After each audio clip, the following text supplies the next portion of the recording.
वज़ीर आज़म शहबाज शरीफ जो चवणु आहे त पाकिस्तान ईरान ऐं अमरीका विच में ॻाल्हियुनि जी मेज़बानी लाइ तयारु आहे। सोशल मीडिया ऐप एक्स ते जारी कयल बयान में वज़ीर आज़म शहबाज शरीफ जो चवणु आहे त ख़िते ऐं सॼी दुनिया में अमन क़ाइमु करण लाइ ॻाल्हियूं ज़रूरी आहिनि। ॻाल्हियुनि जी मेज़बानी करणु पाकिस्तान लाइ फ़ख्र जोगी ॻाल्हि आहे। वज़ीर आज़म शहबाज शरीफ जो वधीक चवणु आहे त अमन ऐं सलामती लाइ ॻाल्हियुनि जी आजां कयूं था। पाकिस्तान विच ओभर में जंग जे ख़ात्मे लाइ पुरअज़म आहे। वज़ीर आज़म शहबाज शरीफ जो चवणु आहे त पाकिस्तान ईरान ऐं अमरीका विच में ॻाल्हियुनि जी मेज़बानी लाइ तयारु आहे।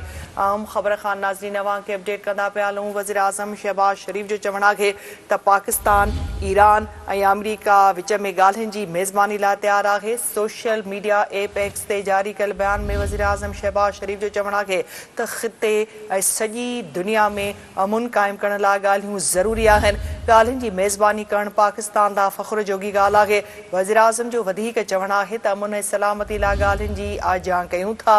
पाकिस्तान विच ओभर में जंग जे ख़ात्मे लाइ पुरअज़म आहे। वज़ीर आज़म शहबाज शरीफ जो चवणु आहे त पाकिस्तान ईरान ऐं अमरीका विच में ॻाल्हियुनि जी मेज़बानी लाइ तयारु आहे।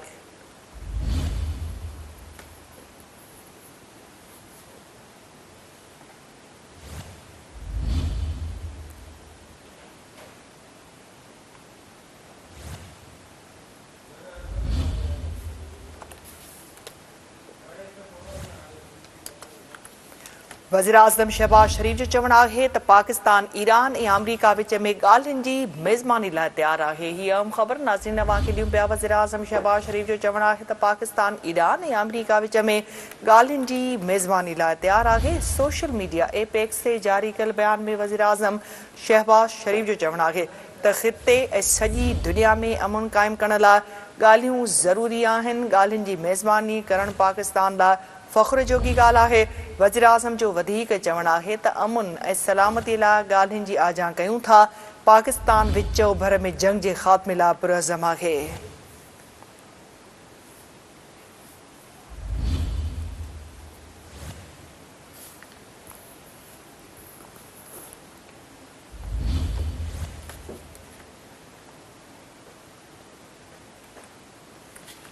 वज़ीर आज़म शहबाज शरीफ जो चवणु आहे त पाकिस्तान ईरान ऐं अमरीका विच में ॻाल्हियुनि जी मेज़बानी लाइ तयारु आहे। सोशल मीडिया ऐप एक्स ते जारी कयल बयान में वज़ीर आज़म शहबाज शरीफ जो चवणु आहे त ख़िते ऐं सॼी दुनिया में अमन क़ाइमु करण लाइ ॻाल्हियूं ज़रूरी आहिनि। ॻाल्हियुनि जी मेज़बानी करणु पाकिस्तान लाइ फ़ख्र जोगी ॻाल्हि आहे। वज़ीर आज़म जो वधीक चवणु आहे त अमन ऐं सलामती लाइ ॻाल्हियुनि जी आजां कयूं था। पाकिस्तान विच ओभर में जंग जे ख़ात्मे लाइ पुरअज़म आहे।